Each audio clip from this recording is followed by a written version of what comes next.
बिस्मिल्लाहिर्रहमानिर्रहीम। गुमनाम हीरो के मुअज़्ज़ज़ नाज़रीन, अस्सलामु अलैकुम। दोस्तों, लाइक ज़रूर कर दिया करें, शुक्रिया। आइए चलते हैं कहानी की तरफ।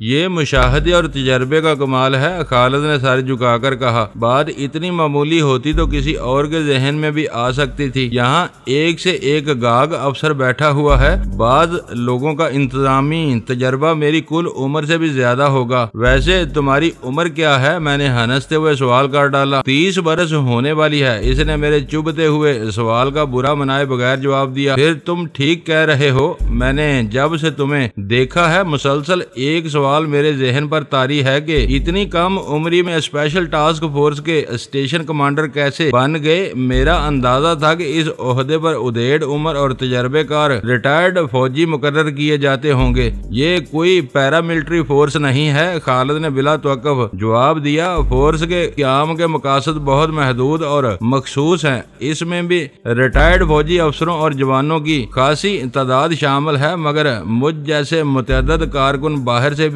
लिए गए हैं। ये बात फिर रह गई कि ह्यूमन सोसाइटी के खिलाफ क्या कदम उठाना चाहिए। गजाला ने टोका। हमें कुछ दिन इंतजार करना होगा। जब भी इनका अगला ट्रक कसूर की तरफ जाएगा, हमें नाकाबंदी कर लेनी चाहिए। वापसी पर ट्रक रंगे हाथों पकड़ा जाएगा। इसमें से केमिकल या कोई भी मुश्तबा सामान बरामद होते ही ह्यूमन सोसाइटी के अहलकारों पर हाथ डाल दिया जाएगा। दफ्तर और गोदाम को सील किया जा सकता है। सबूत की मौजूदगी में कोई इस कार्रवाई के खिलाफ आवाज नहीं उठा सकेगा। तुम इस मामले को अब भी शहरी इदारों के जरिए निपटाने के बारे में सोच रहे हो? मैंने पूछा। ये दूसरी एजेंसियों का केस है। मुझे मालूम है कि कई इदारे इस केस पर काम कर रहे हैं, लेकिन अभी तक किसी को सही सुराग नहीं मिल सका। सबूत के साथ सुराग मिलेगा तो वो आनन फानन में चौधरी अजमत और इसकी NGO को तहस नहस करके रख देंगे। ये मामला तूल पकड़ जाएगा, मैंने पुरतशवीश अंदाज में कहा। हो सकता है कि ह्यूमन सोसाइटी में ही ये बात फैल जाए कि बाहर के कुछ लोग इसके मुलाजमीन से पूछगिछ करते फिर रहे थे। चौधरी अजमत, मलक इकबाल और शाहिद को इस बाज पुरस की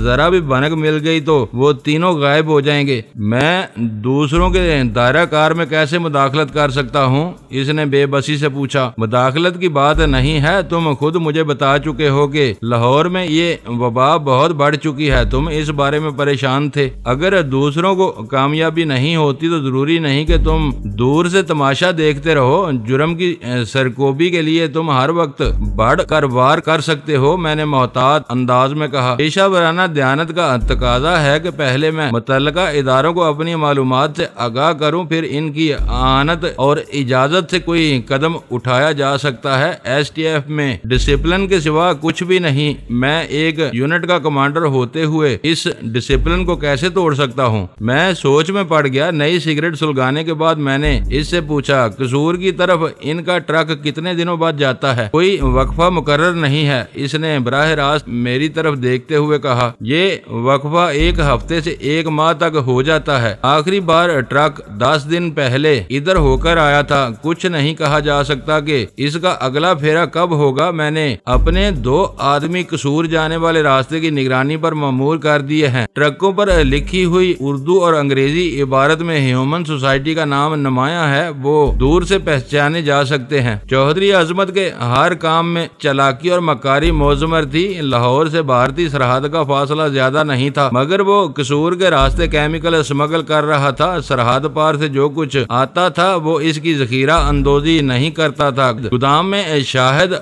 माल की जांच पड़ताल करके इसे फौरी तौर पर आगे रवाना कर देता था। शायद वो अपने खरीदारों की जरूरियात के मुताबिक माल मंगवाता था। ये मुमकिन था कि भारतीय स्मगलरों से इसके मवासलाती राब्ते रहे हों। चौधरी अजमत की फोन कॉल पर भारतीय स्मगलर माल मुकर्ररा मुकाम पर पहुंचा देते हों। वहां से चौधरी अजमत का 2 नफरी अमला माल लाहौर ले आता हो। वो चौधरी अजमत के गिनौने धंधे का सबसे मजबूत एहतियाती पहलू था। इसके घर ह्यूमन सोसाइटी के दफ्तर या गोदाम पर छापा मारकर कुछ बरामद नहीं किया जा सकता था। जो कुछ था वो भारतीय जमीन पर था या तूरखम से आगे खैबर के पहाड़ी सिलसिले में था। पाकिस्तान को इस केमिकल की गुजरगाह के तौर पर इस्तेमाल किया जा रहा था। इसे सिर्फ दौरान सफर पकड़ा जा सकता था। शायद खालिद ने वो सब सोचने के बाद अपने आदमियों को लाहौर और कसूर के दरमियानी रास्ते की निगरानी पर लगाया था। मेरी अक्ल भी मौफ होकर रह गई थी कि मैंने कुछ देर तक इन पहलुओं पर गौर करने के बाद खालिद से कहा, शायद अव्वल खान मुझे कोई बेहतर मशवरा दे सके। खालिद मेरी चाल को नहीं समझ सका। सआदतमंदाना अंदाज में बोला, मशवरा करना हमें सूदमंद साबित होता है। खालिद में सब दोस्ताना खूबियां थी।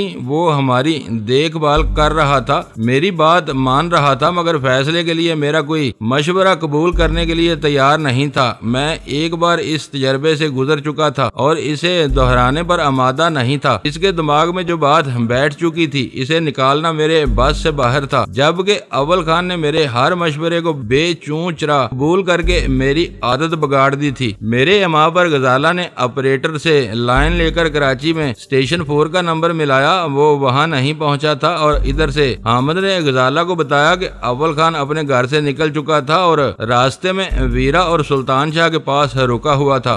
दोनों के लाहौर आ जाने के बाद वो इन दोनों की खबरगिरी को अपना फर्ज तस्वर कर रहा था। इसके लिए एक सहूलत ये थी कि हमारा घर अव्वल खान के घर और दफ्तर के दरमियान वाक़या था। वो आते जाते हुए अपनी सहूलत के मुताबिक किसी भी वक्त वहाँ रुक सकता था। गजाला ने हमारे घर का नंबर मिलाया तो उधर सुल्तान शाह था। इससे खैर खैरियत मालूम करने के बाद गजाला ने अव्वल खान के बारे में पूछा और रिसीवर मुझे दे दिया। सुना है कि लाहौर में तुम जहांगीर के मामू सुसर से उलझ पड़े हो। मेरी आवाज सुनते ही अव्वल खान ने पूछा, वीरा ने तुम्हारे कान भरे होंगे। मैंने हंस कर कहा, बस इसके सितारे गर्दिश में आ गए थे। अब बात काफी आगे बढ़ गई है, मामला इसके खिलाफ कार्रवाई तक आ गया है, मगर यहाँ मेरे कुछ तहफ़्फ़ुज़ात हैं। शायद खालिद के लिए भी कोई कदम उठाना आसान न हो। समझ में नहीं आता कि क्या किया जाए। फोन पर बात करते हुए मेरी नजरें खालिद के चेहरे पर मरकूज थीं। वो खामोश बैठा रहा। इसका चेहरा बिल्कुल सपाट था। अव्वल खान हाजिर दिमाग शख्स था। मेरे तहफ़्फ़ुज़ात और खालिद की मुश्किल का जिक्र सुनते ही बात की तह तक पहुंच गया। मालूम होता है कि खालिद से तुम्हारी भरपूर ज़हनी हम आहंगी नहीं हो सकी। अगर वो कोई फैसला कर चुका है तो मैं इसे नहीं समझा सकूंगा। इस वक्त हम दोनों सर जोड़े बैठे हैं और कोई फैसला नहीं कर पा रहे। मैंने इसे ब्रीफ किया, जरा मुझे तफसील बताओ, फिर खालिद से मेरी बात करा दो। मुझे मालूम है कि तुम्हारे पास वक्त कम है। तुम लाहौर छोड़ने से पहले इस मामले को इसके अंजाम तक पहुंचाने के ख्वाहिशमंद होगे। अगर अब तक कोई फैसला नहीं हुआ तो शायद मैं खालिद को समझा लूंगा। ये सब तफसील खालिद से सुन लो तो बेहतर रहेगा। मैं बाद में तुमसे बात करूंगा। दरअसल मैं शाहिद नामी एक शख्स को उठवाने के बारे में सोच रहा हूँ। इस सिलसिले में खालिद से अब तक कोई ताज़ा बात नहीं हुई। कल शाम तक शवाहिद नहीं थे और खालिद को इस पर हाथ डालने में थोड़ा सा तामिल था। अब हालात में नुमाया तब्दीली आ चुकी है। अव्वल खान के लिए वो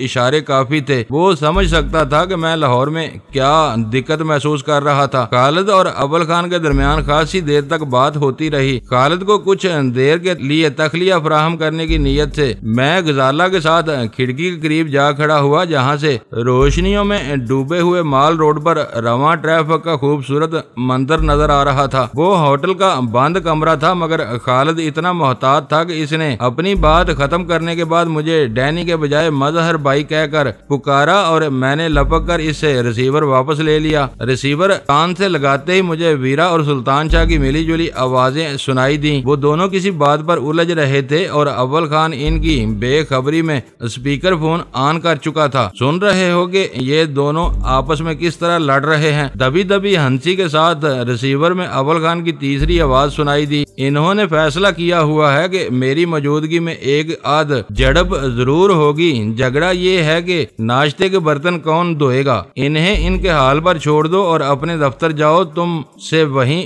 बात होगी। ये दोनों तुम्हारा दिमाग भी खराब कर देंगे। तुम्हें हमारे मामलात में दखल अंदाज होने की जरूरत नहीं। वीरा की आवाज आई, हम अपने झगड़े खुद निपटा सकते हैं। ये बताओ कि सलमा के मामू का क्या बना। कुछ देर के लिए खामोश और मतवज्जो रहोगी तो हर बात खुद ब खुद समझ में आ जाएगी। वो अव्वल खान की आवाज थी। वो वीरा से मुखातिब था। अस्सलामु अलैकुम। अव्वल खान के खामोश होते ही सुल्तान शाह की आवाज आने लगी, तुम्हारी दुआएं मिल गई थी। वीरा से तुमने दूसरी बात क्या कही थी? वो कह रही थी कि इसे अमली तौर पर मुझ तक पहुंचाएगी। रात से इसने मुझे उलझन में डाला हुआ है, इसे भूल जाओ। मैंने दिल ही दिल में हंसते हुए सुल्तान शाह को जवाब दिया, वीरा भी भूल जाएगी। अचानक सब आवाजें मासूम हो गईं। शायद अव्वल खान ने बिन्नाक कर स्पीकर फोन बंद कर दिया था। लम्हा भर बाद सिर्फ वो बोल रहा था, वाकयात मेरी समझ में आ गए हैं। शाहिद को इस तरह उठाया जाएगा कि किसी को कानो कान पता न चल सके। बाज पुरस के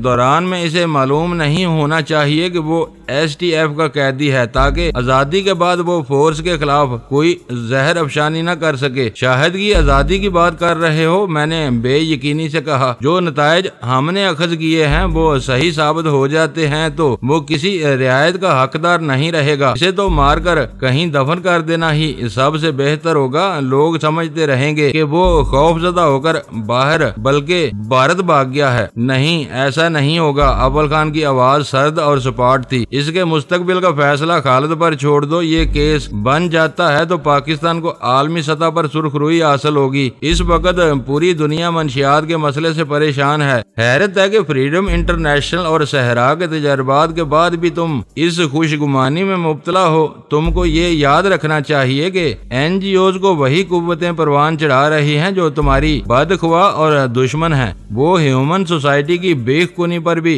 शोर मचाएंगे। वो NGOs में सियासी और माशी मकासद के हसूल के लिए सरमायाकारी करती हैं। मंशियात के फरोग के तस्वर से इनकी जान निकलती है। मुझे पूरा यकीन है कि केमिकल का धंधा चौधरी अजमत की हवसे ज़र का नतीजा रहा होगा। आदमी के पास दौलत का ढेर जितना बढ़ता जाता है, हवस में इसी कदर इजाफा होता रहता है। कारोबारी आमदनी, एहतियात फंड्स और NGOs ग्रांट के बाद इसे अपना मुंह काला करने की क्या जरूरत थी? कोई इसके लिए आवाज नहीं उठाएगा। ये अच्छा हुआ कि तुम्हारी और खालिद की बात हो गई। मैं इसके लिए कोई दुश्वारी पैदा नहीं करूंगा। मुझे सिर्फ शाहिद के एतराफात की जरूरत है। मैं तुम्हारी कामयाबी के लिए दुआ गो रहूंगा। खालिद तुम्हारे साथ पूरा तावन करेगा। मैंने फोन बंद कर दिया। मेरे फारग होते ही खालिद बोला, अव्वल खान मेरी इस राय से मुत्तफिक हैं कि चौधरी अजमत को बराह रास्त न छेड़ा जाए, बल्कि तुम्हारी इब्तदाई तजवीज के मुताबिक शाहिद को इस्तेमाल किया जाना चाहिए। मैं कोशिश करूंगा कि इसे जल्द अज जल्द स्टेशन 3 पहुंचा दिया जाए। इसके काबू में आते ही तुम्हें मुतल्ला कर दिया जाएगा। सुना है कि तुम्हारी बाज पुरस के सामने बड़े बड़े जिद्दी मुजरम बेबस हो जाते हैं। वक्त आने पर देखा जाएगा शाहिद के मामले में हमें कितनी कामयाबी हासिल होती है। वो रात भर का थका हुआ था। नई सरगर्मियों के आगाज से पहले कुछ देर के लिए आराम की शदीद जरूरत महसूस कर रहा था। सिर्फ चाय पीकर कुछ देर बाद वापस चला गया। मैं महसूस कर रही हूँ कि खालिद के साथ काम करने में आप कुछ दुश्वारी महसूस कर रहे हैं। इसके जाने के बाद गजाला ने हल्की सी दिल आवेज मुस्कुराहट के साथ कहा, शुरू से ही आप दोनों का रवैया मुदाफियाना है। इसमें अव्वल खान वाली बात नहीं है। शुरू में अव्वल खान भी इतना मददगार नहीं था। मुफाहमत के लिए वक्त दरकार होता है। वो मेरे बारे में सुनी सुनाई बातों पर एतबार करके अपनी नौकरी को दाव पर नहीं लगा सकता। कुछ दिन के लिए हमें एक साथ काम करने का मौका मिले तो शायद ये अव्वल खान को भी पीछे छोड़ दे। हम दोनों नाश्ते से फारग हो चुके थे। गजाला की तजवीज पर हमने कपड़े तब्दील किए और लाहौर की सैर के लिए होटल से निकल खड़े हुए। लाहौर की कदीमी तारीखी शोहरत बिला वजह नहीं है। पुराने शहर की हदूद में जा बेजा तारीखी इमारत तो यादगारें बिखरी हुई हैं, लेकिन शहर के मिजाज से वाकफियत के लिए सबसे बेहतर मुकाम यादगार पाकिस्तान है, जहां मुतअद्दिद नई और पुरानी यादगारें हर आने वाले को मशहूर कर देती हैं। शाही किला, बादशाही मस्जिद, मीनारे पाकिस्तान, मिंटो पार्क सब आस पास वाक़या हैं और इनकी तफसीली सैर के लिए कई दिन भी नकाफी हैं। मैं टैक्सी लेकर इसी तरफ रवाना हो गया। वहाँ की गो न गो दिलचस्पियों में हम बहुत आराम से अपना वक्त गुजार सकते थे। जिस वक्त भी थकन महसूस होती, बकिया सैर अगले दिन के लिए मौकूफ करके वापस आ सकते थे। होटल से रवानगी के वक्त गजाला बहुत पुरजोश थी, लेकिन मीनारे पाकिस्तान से कदीमो जदीद लाहौर का हसीन मंजर देखने के बाद हम बादशाही मस्जिद की हदूद में दाखिल हुए तो अंदाजा हुआ कि काफी वक्त गुजर चुका था। बादशाही मस्जिद और इसके अहाते में इलामा इकबाल के मजार से लौटते हुए शाम के साए दराज होने लगे लगे थे। कई घंटों तक पैदल चलने की वजह से हम दोनों थकान महसूस कर रहे थे। मस्जिद के दूसरे दरवाजे से निकलकर हम वापस चल दिए। होटल में हमारे लिए 2 पैगाम मौजूद थे, दोनों खालिद की तरफ से थे। वो हमारे जवाबी फोन का मुंतजर था। कमरे में पहुंचते ही मैंने स्टेशन 3 का नंबर मिलाया तो वो वहां मौजूद था। अब मैं मायूस हो गया था। मालूम होता है कि तुम कहीं दूर निकल गए थे। अपनी हेलो के जवाब में मुझे खालिद की मुसरत अमेज आवाज सुनाई दी। ज्यादा दूर नहीं, बस बादशाही मस्जिद तक गए थे। तुम्हारी कॉल की तवक्को होती तो होटल में ही रुके रहते। शाहिद बहुत औबाश और रंगीन मिजाज आदमी है। मैं सोच रहा हूँ कि इसे घेरने के लिए क्यों ना कोई रंगीन जाल डाला जाए। वो कोई मुजाहमत किए बगैर बहुत आसानी से हमारे काबू में आ जाएगा। कोई और तरीका इख्तियार किया तो वो नाकाम भी हो सकता है। इसने एक बार खतरे की बू सूंघ ली तो दोबारा काबू में नहीं आ सकेगा। वो बता रहा था किसी को मुलाजमत की तलाश में ह्यूमन सोसाइटी भेजा जाए तो शायद जरूर इसे रजाने की कोशिश करेगा। इसकी वो तजवीज सुनते ही मैं सोच में पड़ गया कि चारे के तौर पर इसके जहन में किसका नाम था। मैंने बहुत मोहतात रहते हुए पूछा, इस काम के लिए तुम किसे भेजने का इरादा रखते हो? मुझे डर था कि मैंने इसकी तजवीज की तायद की और इसने गजाला का नाम ले दिया तो बात बहुत संगीन हो सकती थी। मामला बहुत नाजुक है। किराए की किसी लड़की पर एतमाद नहीं किया जा सकता। इसकी तुमहीद पर मेरे दिल की धड़कनें तेज हो गईं, मगर खालिद के मिजाज में गुस्ताखी का कोई अंसर नहीं था। वो मेल जोल और मरातब के आदाब से वाकिफ था। वो कह रहा था, मैं सोच रहा हूँ कि फरजाना को वहाँ भेज दूं। मेरे दाने से बेइख्तियार इत्मीनान का एक गहरा सांस खारिज हो गया। मैं तुम्हें इसका मशवरा नहीं दूंगा। तुम्हारी बीवी एक खालिस घरेलू औरत है। हम कुछ नहीं कह सकते कि इसके साथ शाहिद का रवैया क्या होगा। तुम मेरी बात समझ रहे हो ना? ये ख्याल जहन से निकाल दो। गजाला इससे कहीं बेहतर है, हथियार चला लेती है, मार्शल आर्ट से भी वाकिफ है। फिर भी मैं इसे ये काम नहीं सौंप सकता। कोई ऊंच नीच हो गई तो जिंदगी भर के पछतावे के सिवा कुछ हाथ नहीं आएगा। बेगम साहबा बिल्कुल नामौजू हैं। इनके बोलने से पहले अंदाजा हो जाता है कि वो लाहौरी नहीं है। कोई खुश शक्ल मुकामी लड़की ही ये काम कर सकती है। इसने गजाला का नाम यकसर मुस्तरद कर दिया। मैं इस तजवीज के बारे में तुम्हारी राय जानना चाह रहा था। तरीका मुनासिब समझो तो मैं किसी और को ढूंढता हूँ। अगर इसने ह्यूमन सोसाइटी के दफ्तर ही को अपना इशरत कदा बनाया हुआ है तो तजवीज खतरनाक है। लड़की इसे इसकी कचार से बाहर लाने में कामयाब हो जाती है तो ये कोशिश जरूर की जानी चाहिए। किसी शोर शराबे के बगैर हमारा काम पूरा हो जाएगा। खालिद से बात खत्म हो गई, लेकिन मेरे दिलो दिमाग पर इसकी पेशकश के गहरे असरात छाए रहे।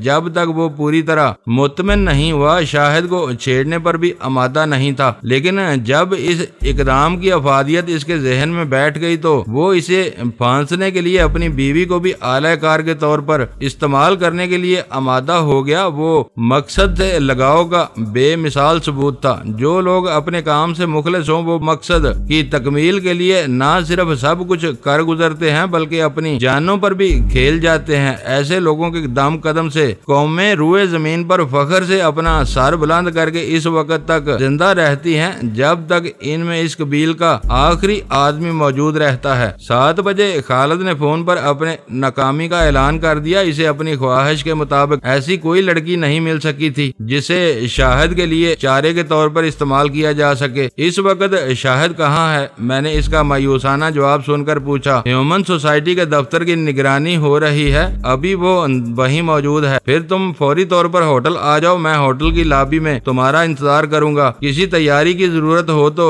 वो भी बता दो। कुछ पूछ गिछ के बगैर इसने हथियार डाल दिए। किसी तैयारी की जरूरत नहीं, तुम लाहौर से वाकिफ हो और मुझे आसानी से स्टेशन 3 तक भी पहुंचा सकते हो। इस वक्त यही 2 बुनियादी जरूरियात हैं। ऑल राइट, मैं 15 मिनट में तुम्हारे होटल पहुंच रहा हूं। इस जवाब के साथ इसने फोन बंद कर दिया। वो खालिद की फोन कॉल थी। मैंने जो कुछ कहा वो खालिद के जवाब में कहा था। गजाला को गुमान तक नहीं था कि यूं अचानक कोई प्रोग्राम बन जाएगा। वो हक्का बक्का रह गई। फोन बंद होने के बाद इसकी जुबान खुल गई। ये आपने क्या किया? तय हो चुका था कि आप यहाँ किसी लंबे बखेड़े में नहीं उलझेंगे, लेकिन आप ह्यूमन सोसाइटी के मामले में ज्यादा से ज्यादा मुलव्वस होते जा रहे हैं। ये सिलसिला कहाँ खत्म होगा? मैं जो कुछ कर रहा हूँ इसका मकसद यही है कि ये चक्कर जल्द अज जल्द खत्म हो जाए। वो अपनी बीवी तक को मैदान में उतारने पर आमादा हो गया था। ये जान लेने के बाद मुनासिब नहीं था कि मैं अपनी तरफ से कोई पेशकश न करता। तुम फिक्र न करो, मैं थोड़ी देर बाद होटल लौट आऊंगा। शाहिद मोम का कोई पुतला नहीं है। वो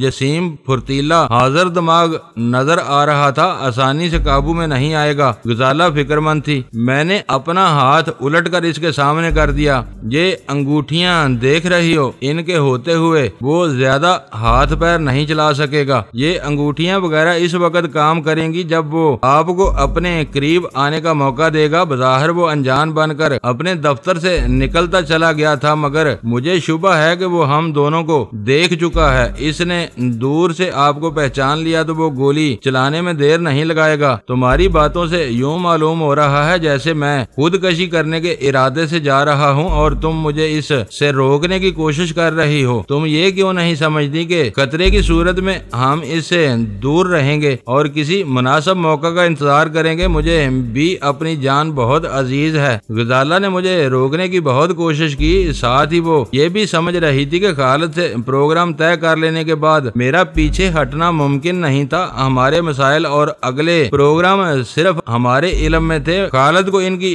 बनक हक नहीं मिली थी। यही वजह थी कि इसने मेरी पेशकश पर किसी तरद्दुद का मुजाहरा नहीं किया था। इसके जहन पर बस एक धुन सवार थी कि शाहिद को अगवा करना नागुज़ीर हो चुका था। हर कीमत पर वो काम जल्द अज जल्द होना चाहिए था। अपनी कोशिशों में नाकाम होने के बाद गजाला ने नसीहतों का सिलसिला शुरू कर दिया। वो बोलती रही। मैं कपड़े बदलने के दौरान में इसकी बातें सुनता रहा। तैयारी मुकम्मल हो गई तो इसे दिलासा देकर मैं होटल के कमरे से निकल गया। लॉबी में मुझे ज्यादा देर तक खालिद का इंतजार नहीं करना पड़ा। चंद मिनट बाद वो आन पहुंचा। दरवाजे पर इसकी झलक देखते ही मैंने अपनी जगह छोड़ दी। गाड़ी में बैठते ही खालिद ने मेरे गोद में एक छोटा सा ऑपरेटस डालकर कहा कि मैं इसे ऑन कर दूं। पार्किंग लॉट से गाड़ी बाहर निकालते हुए इसने मेरे इस्तफसार पर बताया कि वो ट्रांसमीटर इसके इन आदमियों से राब्ते का जरिया था जो ह्यूमन सोसाइटी की निगरानी कर रहे थे। मैंने ऑपरेटस ऑन कर दिया। इस पर हल्के हल्के रेडियाई शोर के अलावा कोई आवाज नहीं थी।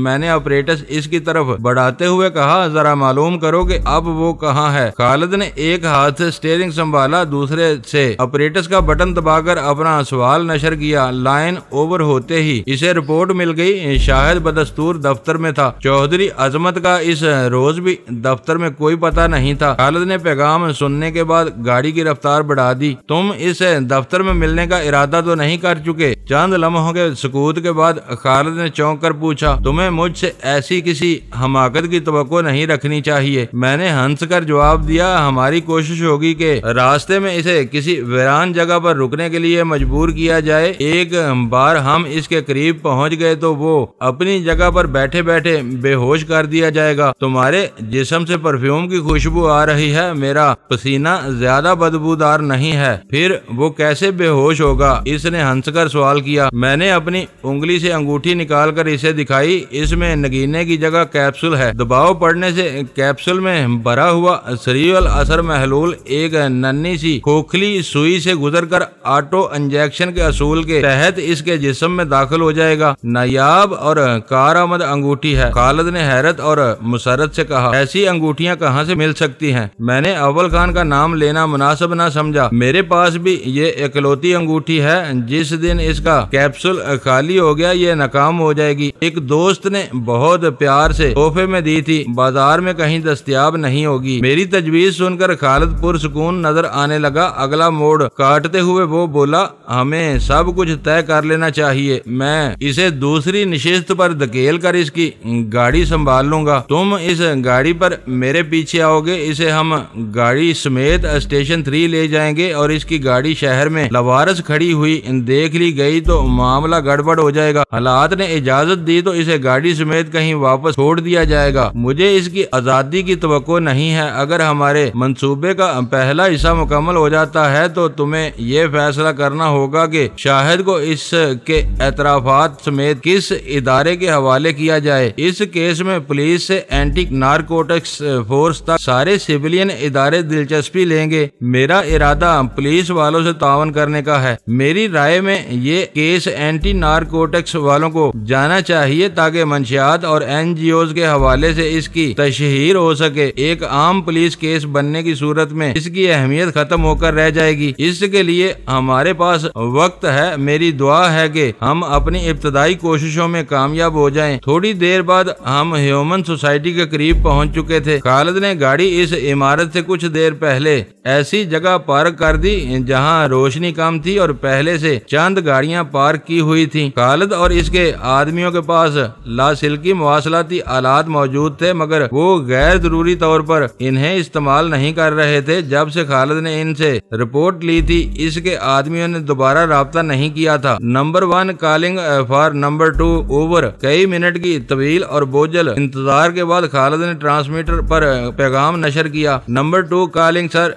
ऑपरेटर्स पर हल्की सी बर्राई हुई मर्दाना आवाज उभरी। सूरत हाल अभी तक जो की तू है वो अंदर है। इसकी काली टोयोटा बाहर खड़ी हुई है। इस इमारत के 2 दरवाजे हैं। हम दोनों इनकी अलग अलग निगरानी कर रहे हैं। अभी तक नंबर 3 ने खामोशी इख्तियार की हुई है। वो इधर से निकला तो नंबर 3 फौरन लाइन पर आकर रिपोर्ट देगा। कुछ होने तक हम दोनों स्टैंड बाई पर हैं। ओवर। गुड। इस पर कड़ी निगाह रखो, मैं करीब ही मौजूद हूँ। Over and all. गाड़ी में खामोशी छा गई। इस रात शाहिद ने हमारे असाब चटखा के रख दिए। तकरीबन निसफ घंटा यूं ही बेकार बैठे बैठे गुजर गया, लेकिन शाहिद के बारे में कोई इतला नहीं आई। 8 बजे के बाद ऑपरेटर्स पर दूसरी आवाज उभरी। बोलने वाला पुरसुकून था, मगर खबर हैजान अंगेज थी। शाहिद ह्यूमन सोसाइटी के दफ्तर के सदर दरवाजे से बाहर आ रहा था। फौरन गाड़ी में जाओ, मैं अपनी जगह छोड़ रहा हूँ। तुम प्रोटोकॉल फॉर्मेशन लोगे और सिग्नल के बगैर किसी मामले में मुदाखलत नहीं करोगे। ये बहुत अहम है। इसकी गाड़ी का रुख किस सिमत है? ओवर। गाड़ी का रुख जनूब की तरफ है। कुछ नहीं कहा जा सकता कि वो सीधा जाएगा या यू टर्न लेगा। वो गाड़ी तक पहुंच चुका है। ओवर। खालिद ने अपनी कार का इंजन स्टार्ट कर लिया और इज़्तिरारी लहजे में बोला, वो बहुत तेज ड्राइविंग का आदी है, तुम पोजीशन बताते रहो। ओवर। गाड़ी चल पड़ी है। वो जनूब की तरफ चला है। हम भी हरकत में आ गए हैं। आप जहां भी नजर आए हम पीछे हो जाएंगे। ओवर। वो इसी तरफ आ रहा है। खालिद ट्रांसमीटर गोद में रखकर बुड़बुड़ाया। इसी लम्हे काले रंग की एक नई टोयोटा बहुत तेजी से हमारे सामने से गुजरी। खालिद की गाड़ी भी उछलकर सड़क पर आ गई। मैंने देखा एक तीसरी गाड़ी हमारे पीछे थी, जिसकी रफ्तार यकायक कम हो गई थी। चंद सानियों बाद तीनों गाड़ियां सड़क पर तेजी से सफर कर रही थी। अकबनुमा आईनों के जाविये खालिद की मदद कर रहे थे, मगर मैंने गर्दन घुमाकर देख लिया था कि तीसरी गाड़ी मुनासिब फासले से हमारे पीछे चली आ रही थी। शाहिद की कार तेजी से गलियों में सफर कर रही थी। अंदाजा हो रहा था कि वो जल्द अज जल्द किसी खास सड़क तक पहुंचने की कोशिश कर रहा था। आखिरकार इसकी कार बाएं तरफ मुड़कर एक किशादा और 2 रुपया सड़क पर आ गई। एक कैंपस से होता हुआ नहर अबूर करने का इरादा रखता है। खालिद एक बार फिर ऑपरेटर्स पर बात कर रहा था। इसका रुख पार्क टाउन की तरफ है। तुम कहीं भी आगे निकल जाओ। तुम्हें किसी सुनसान मुकाम पर इसकी गाड़ी से हल्का सा तसादम करना है। इसे रोकने के बाद तुम्हारा काम पूरा हो जाएगा। ओवर। इस दौरान में मैं सड़क के वस्ती सब्जे पर लगे हुए कंक्रीट के बोर्ड पर सड़क का नाम पढ़ चुका था। तीनों गाड़ियां इलामा इकबाल टाउन की मेन बुलेवार्ड से गुजर रही थी। चंद सेकंड बाद जानदार डीजल इंजन वाली एक तेज रफ्तार पिकअप गुर्राती और उछलती हुई हमारी गाड़ी से आगे निकल गई। वो हमारे ऐन पीछे से नमूदार हुई थी और यकीनी तौर पर खालिद के आदमियों के इस्तेमाल में थी। यूनिवर्सिटी कैंपस के आगाज से पहले डीजल पिकअप ने अपना काम दिखा दिया। वो सड़क यूनिवर्सिटी कैंपस के आगाज से पहले डीजल पिकअप ने अपना काम दिखा दिया। वो सड़क अपनी कुशादगी के एतबार से खासी मसरूफ मालूम होती थी, मगर इस वक्त वहाँ ज्यादा ट्रैफिक का दबाव नहीं था। पिकअप के